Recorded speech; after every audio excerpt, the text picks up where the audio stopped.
Assalamu alaikum warahmatullah. In this lecture we will start discussing continuous optimization, which is it's our new chapter. So when we say continuous optimization, we mean that we are looking at optimization, which is finding the optimal value of some function. This function is continuous, so this means that we might have different kinds of functions, such as we can have integer optimization or even mixed, meaning that you have integer and continuous functions involved in the optimization process. So here when we say the optimal value, we mean that we have some kind of function that we wish to find its, let's say, minimum value, minimization, or a maximum value. Okay, so we have been exposed to such problems in the simple sense, actually. So if you want to find, if you have a function, let's say a simple function, scalar function f of x, and you want to find its maximum value, so what we used to do is we used to find f of x prime, we derive it and we equate it to 0, and then we find the solution.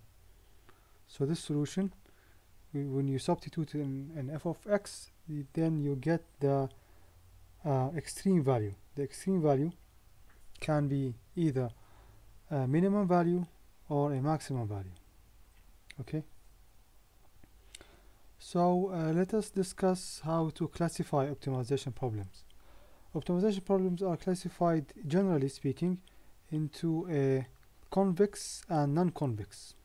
So you can say here that we can have, let's put them here, right? Convex or non-convex. What does that mean?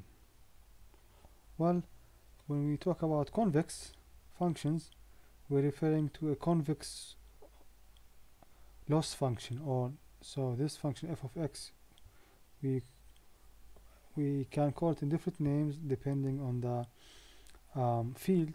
We can call it loss function, we can call it objective function, we can call it cost function, right?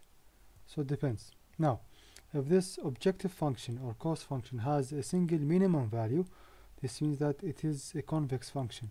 Otherwise, I mean, if it has different or multiple minimas or maximas as well, so this function is not a convex function, or we call it a non-convex function.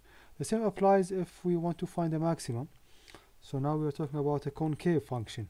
So we classify the function as concave or non-concave. A concave function, actually, it is you just multiply a convex function by -1, right? So this is the a broad classification of the optimization problems. Thank you.